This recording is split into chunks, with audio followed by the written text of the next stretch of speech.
ಆಗಿದ್ದಾರೆ. ರಕ್ಷಣಾ ಕಾರ್ಯಾಚರಣೆ ಕ್ಷಣದಿಂದ ಕ್ಷಣಕ್ಕೂ ಕೂಡ ಕ್ಷಿಪ್ರಗತಿಯಲ್ಲಿ ಸಾಗ್ತಾ ಇದೆ. ಸಾವನ್ನಪ್ಪಿರುವ ಅವರ ಸಂಖ್ಯೆ ಎಷ್ಟಂತ ಗೊತ್ತಾಗ್ತಾ ಇಲ್ಲ. ಅದ್ರ ಜೊತೆಗೆ ಎಷ್ಟು ಜನ ಮಿಸ್ ಆಗಿದ್ದಾರೆ ಅಂತ ಹೇಳಿ ಗೊತ್ತಾಗ್ತಾ ಇಲ್ಲ. ಈ ವಯನಾಡು ಜಿಲ್ಲೆಯ ಚೋರನ್ ಮಲೈ ಅನ್ನೋ ಸ್ಥಳದಲ್ಲಿ ಆಗಿರೋದು ಅತಿ ಹೆಚ್ಚು ದುರಂತ ಅಥವಾ ಅತಿ ಹೆಚ್ಚು ಹಾನಿ. ಇನ್ನು ಇಲ್ಲಿಯವರೇ ನನ್ನ ಜೊತೆ ಇದ್ದಾರೆ, ಅವ್ರು ಮಾತಾಡ್ತೀನಿ. ಸರ್, ತಮ್ಮ ಹೆಸರು?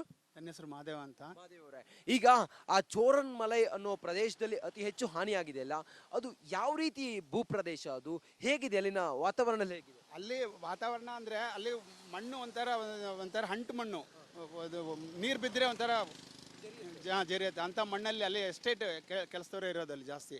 ಒಂದು 250 ಮನೆ ಮೇಲಿತ್ತು ಅಲ್ಲಿ. ಎಸ್ಟೇಟ್ ನಲ್ಲಿ ಕೆಲಸ ಮಾಡುವಂತ ಕೆಲಸಗಾರರೇ ಚೋರನ್ ಮಲೆಯಲ್ಲಿ ಇರೋದು ಅವರೇ ಜಾಸ್ತಿ ಇರೋದು. ಅವ್ರ ಪಾಡಿ ಅಂತ ಹೇಳ್ತಾರೆ ಅದನ್ನ, ಅಲ್ಲೇ ಇರೋದು ಜಾಸ್ತಿ ಅವರು.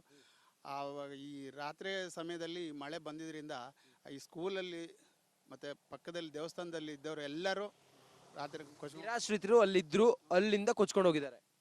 ಎಲ್ಲ ಕೊಚ್ಕೊಂಡು ಹೊಳೆಯಲ್ಲಿ ಹೋಗ್ಬಿಟ್ರು. ಸುಮಾರು ಜನ ಮಣ್ಣಿನ ಅಡಿಯಲ್ಲಿ ಸಿಹಾಕೊಂಡಿದ್ದಾರೆ. ಅಲ್ಲಿ ಯಾವ ಹೊಳೆ ಹರಿಯುತ್ತೆ ಸರ್? ಯಾವ ನದಿ? ಅಲ್ಲ ಸರ್, ಅದೊಂದು ಸಣ್ಣ ಕವಲಿ. ಅದೊಂದು ಸಣ್ಣ ಕವಲಿ. ಅದು ಮೇಲಿಂದ ಬರೋ ನೀರೆಲ್ಲ ಸಣ್ಣ ಕವಲಿ. ಅದು ಹೊಳೆ ಅಂತ ಹೇಳೋಕ್ಕಾಗಲ್ಲ. ಅದು ಮಣ್ಣು ಕುಸಿದು ಬಂದಾಗ, ಮಳೆ ಜಾಸ್ತಿ ಆದಾಗ ಅದು ಹೊಳೆ ಥರ ಆಗ್ಬಿಡ್ತು. ನಮ್ಮ ತುಂಗಭದ್ರಾ ನದಿ ಇಲ್ವಾ, ಅದೇ ಥರ ದೊಡ್ಡ ಹೊಳೆ ಆಗ್ಬಿಡ್ತದು.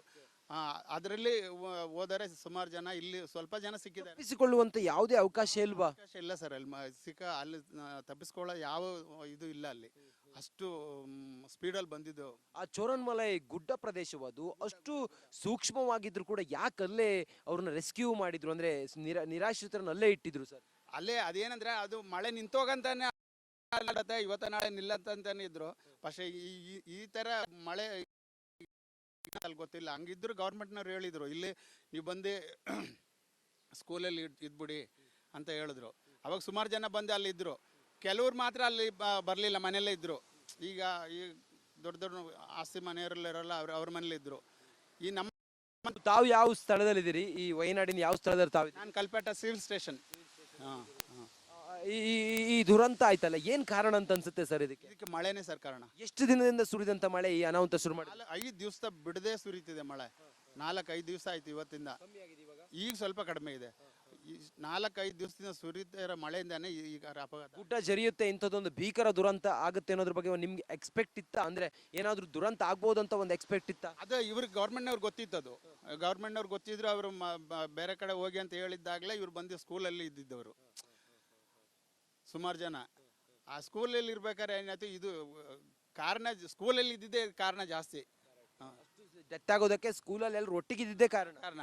ಅದು ಬಂದಾಗ ಎಲ್ಲ ಒಂದೇ ಸಲ ಕೊಚ್ಕೊಂಡೋಯ್ತು ಮಣ್ಣು. ಈಗ 1000ಕ್ಕೂ ಹೆಚ್ಚು ಜನ ಮಿಸ್ಸಿಂಗ್ ಇದ್ದಾರೆ. ಅವ್ರು ಯಾರು ಅಂತ ಹೇಳಿ ಗೊತ್ತಿಲ್ಲ. ಎಷ್ಟು ಜನ ಡೆತ್ ಆಗಿದ್ದಾರೆ ಅಂತ ಗೊತ್ತಿಲ್ಲ. ಎಷ್ಟು ಸಾವಾಗಿದೆ ಅಂತ ಹೇಳಿ ಗೊತ್ತಿಲ್ಲ. ಬಹುಶಃ ಈಗ ಯಾರ್ಯಾರು ಮಿಸ್ಸಿಂಗ್ ಇದ್ದಾರೆ ಅವ್ರು ಬದುಕಿ ಬರೋದು ಕಷ್ಟ ಇದೆ. ಬದುಕಿ ಬರೋದು ಭಯಂಕರ ಕಷ್ಟ ಸರ್. ತುಂಬಾ ಸಾಧ್ಯ ಕಡಿಮೆ. ಏನಂದ್ರೆ ಅಷ್ಟು ಜನ ಮಣ್ಣಿನ ಅಡಿಯಲ್ಲಿ ಇದ್ದಾರೆ. ಉಳಿಯಕ್ಕೆ ಸಾಧ್ಯ, ಜೀವ ಇರಲ್ಲ ಅವರಿಗೆ. ಇಲ್ಲ ಇಲ್ಲ ಇಲ್ಲ ಇಲ್ಲ ಇದೊಂದು ಕೇರಳದಲ್ಲಿ ಕಂಡು ಕೇಳರಿಯದ ಭೀಕರ ದುರಂತ ಸರ್. ಹೌದೌದು, ನಿಜ ನಿಜ ನಿಜ ನಿಜ ನಿಜ. ತಮ್ಮ ಹೆಸರು? ನನ್ನ ಹೆಸರು ಮಾದೇವ್ ಅಂತ. ಮಾದೇವ್ ಅವರು ನೋಡಿ ಪರಿಸ್ಥಿತಿಯ ಬಗ್ಗೆ ಅವ್ರು ಹೇಳ್ತಾ ಇದ್ದಾರೆ. ಚೋರನ್ ಮಲೈ ಹೆಂಗಿದೆ ಏನು ಎತ್ತ ಅನ್ನೋದ್ರ ಬಗ್ಗೆ ನೋಡಿ. 1000ಕ್ಕೂ ಹೆಚ್ಚು ಜನ ಮಿಸ್ ಇದಾರಲ್ಲ, ಅವರು ಬದುಕಿ ಬರ್ಲಿಕ್ಕೆ ಯಾವುದೇ ಕಾರಣಕ್ಕೂ ಕೂಡ ಸಾಧ್ಯ ಇಲ್ಲ ಅನ್ನೋದನ್ನ ಹೇಳ್ತಾ ಇದ್ದಾರೆ. ಕ್ಯಾಮ್ರಾ ಪರ್ಸನ್ ಕೃಷ್ಣ ಜೊತೆ ನಾನು ರಂಜಿತ್ ಸೂರ್ಯ, ರಿಪಬ್ಲಿಕ್ ಕನ್ನಡ ಆಗಿದ್ದಾರೆ. ರಕ್ಷಣಾ ಕಾರ್ಯಾಚರಣೆ ಕ್ಷಣದಿಂದ ಕ್ಷಣಕ್ಕೂ ಕೂಡ ಕ್ಷಿಪ್ರಗತಿಯಲ್ಲಿ ಸಾಗ್ತಾ ಇದೆ. ಸಾವನ್ನಪ್ಪಿರುವ ಅವರ ಸಂಖ್ಯೆ ಎಷ್ಟಂತ ಗೊತ್ತಾಗ್ತಾ ಇಲ್ಲ. ಅದ್ರ ಜೊತೆಗೆ ಎಷ್ಟು ಜನ ಮಿಸ್ ಆಗಿದ್ದಾರೆ ಅಂತ ಹೇಳಿ ಗೊತ್ತಾಗ್ತಾ ಇಲ್ಲ. ಈ ವಯನಾಡು ಜಿಲ್ಲೆಯ ಚೋರನ್ ಮಲೈ ಅನ್ನೋ ಸ್ಥಳದಲ್ಲಿ ಆಗಿರೋದು ಅತಿ ಹೆಚ್ಚು ದುರಂತ ಅಥವಾ ಅತಿ ಹೆಚ್ಚು ಹಾನಿ. ಇನ್ನು ಇಲ್ಲಿಯವರೇ ನನ್ನ ಜೊತೆ ಇದ್ದಾರೆ, ಅವ್ರು ಮಾತಾಡ್ತೀನಿ. ಸರ್, ತಮ್ಮ ಹೆಸರು?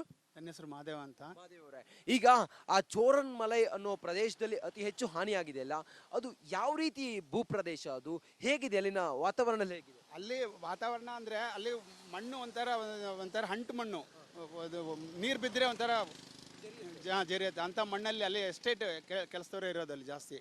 ಒಂದು 250 ಮನೆ ಮೇಲಿತ್ತು ಅಲ್ಲಿ. ಎಸ್ಟೇಟ್ ನಲ್ಲಿ ಕೆಲಸ ಮಾಡುವಂತ ಕೆಲಸಗಾರರೇ ಚೋರನ್ ಮಲೆಯಲ್ಲಿ ಇರೋದು. ಅವರೇ ಜಾಸ್ತಿ ಇರೋದು. ಅವ್ರ ಪಾಡಿ ಅಂತ ಹೇಳ್ತಾರೆ ಅದನ್ನ, ಅಲ್ಲೇ ಇರೋದು ಜಾಸ್ತಿ ಅವರು. ಈ ರಾತ್ರಿ ಸಮಯದಲ್ಲಿ ಮಳೆ ಬಂದಿದ್ರಿಂದ ಈ ಸ್ಕೂಲಲ್ಲಿ ಮತ್ತೆ ಪಕ್ಕದಲ್ಲಿ ದೇವಸ್ಥಾನದಲ್ಲಿ ಇದ್ದವರು ಎಲ್ಲರೂ ರಾತ್ರಿ ನಿರಾಶ್ರಿತರು ಅಲ್ಲಿದ್ರು, ಅಲ್ಲಿಂದ ಕೊಚ್ಕೊಂಡು ಹೋಗಿದ್ದಾರೆ. ಎಲ್ಲ ಕೊಚ್ಕೊಂಡು ಹೊಳೆಲಿ ಹೋಗ್ಬಿಟ್ರು. ಸುಮಾರು ಜನ ಮಣ್ಣಿನ ಅಡಿಯಲ್ಲಿ ಸಿಹಾಕೊಂಡಿದ್ದಾರೆ. ಅಲ್ಲಿ ಯಾವ ಹೊಳೆ ಹರಿಯುತ್ತೆ ಸರ್, ಯಾವ ನದಿ? ಅಲ್ಲ ಸರ್, ಅದೊಂದು ಸಣ್ಣ ಕವಲಿ, ಅದೊಂದು ಸಣ್ಣ ಕವಲಿ. ಅದ್ ಮೇಲಿಂದ ಬರೋ ನೀರೆಲ್ಲ ಒಂದ್ ಸಣ್ಣ ಕವಲಿ, ಅದು ಹೊಳೆ ಅಂತ ಹೇಳಕ್ಕಾಗಲ್ಲ. ಅದು ಮಣ್ಣು ಕುಸಿದು ಬಂದಾಗ ಮಳೆ ಜಾಸ್ತಿ ಆದಾಗ ಅದು ಹೊಳೆ ಥರ ಆಗ್ಬಿಡ್ತು. ನಮ್ಮ ತುಂಗಭದ್ರಾ ನದಿ ಇಲ್ವಾ, ಅದೇ ಥರ ದೊಡ್ಡ ಹೊಳೆ ಆಗ್ಬಿಡ್ತದು. ಅದರಲ್ಲಿ ಹೋದರೆ ಸುಮಾರು ಜನ, ಇಲ್ಲಿ ಸ್ವಲ್ಪ ಜನ ಸಿಕ್ಕಿದ್ದಾರೆ. ತಪ್ಪಿಸಿಕೊಳ್ಳುವಂತ ಯಾವುದೇ ಅವಕಾಶ ಇಲ್ವಾ? ಅವಕಾಶ ಇಲ್ಲ ಸರ್, ಅಲ್ಲಿ ಅಲ್ಲಿ ತಪ್ಪಿಸ್ಕೊಳ್ಳೋ ಯಾವ ಇದು ಇಲ್ಲ ಅಲ್ಲಿ. ಅಷ್ಟು ಸ್ಪೀಡಲ್ಲಿ ಬಂದಿದ್ದು. ಆ ಚೋರನ್ಮಲೈ ಗುಡ್ಡ ಪ್ರದೇಶವದು, ಅಷ್ಟು ಸೂಕ್ಷ್ಮವಾಗಿದ್ರು ಕೂಡ ಯಾಕಲ್ಲೇ ಅವ್ರನ್ನ ರೆಸ್ಕ್ಯೂ ಮಾಡಿದ್ರು, ಅಂದ್ರೆ ನಿರಾಶ್ರಿತರನ್ನ ಅಲ್ಲೇ ಇಟ್ಟಿದ್ರು ಸರ್? ಅಲ್ಲೇ ಅದೇನಂದ್ರೆ ಅದು ಮಳೆ ನಿಂತೋಗಂತಾನೆ ಇವತ್ತ ನಾಳೆ ನಿಲ್ಲಂತಾನೆ ಇದ್ರು. പക്ഷേ ಈ ತರ ಮಳೆ ಅಲ್ಲಿ ಗೊತ್ತಿಲ್ಲ. ಹಂಗಿದ್ರು ಗೌರ್ಮೆಂಟ್ನವ್ರು ಹೇಳಿದ್ರು, ಇಲ್ಲಿ ನೀವು ಬಂದು ಸ್ಕೂಲಲ್ಲಿ ಇದ್ಬಿಡಿ ಅಂತ ಹೇಳಿದ್ರು. ಅವಾಗ ಸುಮಾರು ಜನ ಬಂದು ಅಲ್ಲಿ ಇದ್ರು. ಕೆಲವ್ರು ಮಾತ್ರ ಅಲ್ಲಿ ಬರಲಿಲ್ಲ, ಮನೆಯಲ್ಲೇ ಇದ್ರು. ಈಗ ಈ ದೊಡ್ಡ ದೊಡ್ಡ ಆಸ್ತಿ ಮನೆಯವರಲ್ಲಿರೋಲ್ಲ, ಅವ್ರ ಮನೇಲಿ ಇದ್ರು. ಈ ನಮ್ಮ ತಾವು ಯಾವ ಸ್ಥಳದಲ್ಲಿದ್ದೀರಿ? ಈ ವಯನಾಡಿನ ಯಾವ ಸ್ಥಳದಲ್ಲಿ ತಾವು? ನಾನು ಕಲ್ಪೇಟ ಸಿವಿಲ್ ಸ್ಟೇಷನ್. ಈ ದುರಂತ ಆಯ್ತಲ್ಲ, ಏನ್ ಕಾರಣ ಅಂತ ಅನ್ಸುತ್ತೆ ಸರ್ ಇದಕ್ಕೆ? ಇದಕ್ಕೆ ಮಳೆನೇ ಸರ್ ಕಾರಣ. ಎಷ್ಟು ದಿನದಿಂದ ಸುರಿದಂತ ಮಳೆ ಈ ಅನಾಹುತ ಶುರು ಮಾಡಿ? 5 ದಿವಸ ಬಿಡದೆ ಸುರಿತಿದೆ ಮಳೆ. 4-5 ದಿವಸ ಆಯ್ತು ಇವತ್ತಿಂದ. ಈಗ ಸ್ವಲ್ಪ ಕಡಿಮೆ ಇದೆ. 4-5 ದಿವಸದಿಂದ ಸುರಿತಿರೋ ಮಳೆಯಿಂದಾನೆ ಈಗ ಅಪಘಾತ. ಗುಡ್ಡ ಜರಿಯುತ್ತೆ, ಇಂಥದ್ದೊಂದು ಭೀಕರ ದುರಂತ ಆಗುತ್ತೆ ಅನ್ನೋದ್ರ ಬಗ್ಗೆ ನಿಮ್ಗೆ ಎಕ್ಸ್ಪೆಕ್ಟ್ ಇತ್ತ? ಅಂದ್ರೆ ಏನಾದ್ರೂ ದುರಂತ ಆಗ್ಬೋದಂತ ಒಂದು ಎಕ್ಸ್ಪೆಕ್ಟ್ ಇತ್ತ? ಅದು ಇವ್ರಿಗೆ ಗೌರ್ಮೆಂಟ್ನವ್ರು ಗೊತ್ತಿತ್ತದು. ಗೌರ್ಮೆಂಟ್ನವ್ರು ಗೊತ್ತಿದ್ರು, ಅವರು ಬೇರೆ ಕಡೆ ಹೋಗಿ ಅಂತ ಹೇಳಿದ್ದಾಗಲೇ ಇವ್ರು ಬಂದು ಸ್ಕೂಲಲ್ಲಿ ಇದ್ದಿದ್ದವರು ಸುಮಾರು ಜನ. ಆ ಸ್ಕೂಲಲ್ಲಿ ಇರ್ಬೇಕಾದ್ರೆ ಏನಾಯ್ತು, ಇದು ಕಾರಣ ಸ್ಕೂಲಲ್ಲಿ ಇದ್ದಿದ್ದೇ ಕಾರಣ ಜಾಸ್ತಿ. ಡೆತ್ ಆಗೋದಕ್ಕೆ ಸ್ಕೂಲಲ್ಲಿ ಎಲ್ಲರೂ ಒಟ್ಟಿಗಿದ್ದೇ ಕಾರಣ. ಅದು ಬಂದಾಗ ಎಲ್ಲ ಒಂದೇ ಸಲ ಕೊಚ್ಕೊಂಡೋಯ್ತು ಮಣ್ಣು. ಈಗ 1000ಕ್ಕೂ ಹೆಚ್ಚು ಜನ ಮಿಸ್ಸಿಂಗ್ ಇದ್ದಾರೆ. ಅವ್ರು ಯಾರು ಅಂತ ಹೇಳಿ ಗೊತ್ತಿಲ್ಲ. ಎಷ್ಟು ಜನ ಡೆತ್ ಆಗಿದ್ದಾರೆ ಅಂತ ಗೊತ್ತಿಲ್ಲ, ಎಷ್ಟು ಸಾವಾಗಿದೆ ಅಂತ ಹೇಳಿ ಗೊತ್ತಿಲ್ಲ. ಬಹುಶಃ ಈಗ ಯಾರ್ಯಾರು ಮಿಸ್ಸಿಂಗ್ ಇದ್ದಾರೆ ಅವ್ರು ಬದುಕಿ ಬರೋದು ಕಷ್ಟ ಇದೆ ಸರ್. ಬದುಕಿ ಬರೋದು ಭಯಂಕರ ಕಷ್ಟ ಸರ್, ತುಂಬಾ ಸಾಧ್ಯ ಕಡಿಮೆ. ಏನಂದ್ರೆ ಅಷ್ಟು ಜನ ಮಣ್ಣಿನ ಅಡಿಯಲ್ಲಿ ಇದ್ದಾರೆ, ಉಳಿಯಕ್ಕೆ ಸಾಧ್ಯ, ಜೀವ ಇರಲ್ಲ ಅವರಿಗೆ. ಇಲ್ಲ ಇಲ್ಲ ಇಲ್ಲ ಇಲ್ಲ ಇದೊಂದು ಕೇರಳದಲ್ಲಿ ಕಂಡು ಕೇಳರಿಯದ ಭೀಕರ ದುರಂತ. ಹೌದು ಸರ್, ಹೌದೌದು, ನಿಜ ನಿಜ ನಿಜ ನಿಜ ನಿಜ.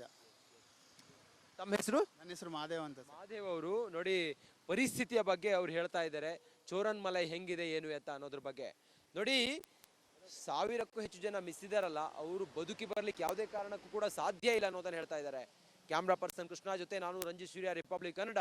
ಆಗಿದ್ದಾರೆ. ರಕ್ಷಣಾ ಕಾರ್ಯಾಚರಣೆ ಕ್ಷಣದಿಂದ ಕ್ಷಣಕ್ಕೂ ಕೂಡ ಕ್ಷಿಪ್ರಗತಿಯಲ್ಲಿ ಸಾಗ್ತಾ ಇದೆ. ಸಾವನ್ನಪ್ಪಿರುವ ಅವರ ಸಂಖ್ಯೆ ಎಷ್ಟಂತ ಗೊತ್ತಾಗ್ತಾ ಇಲ್ಲ.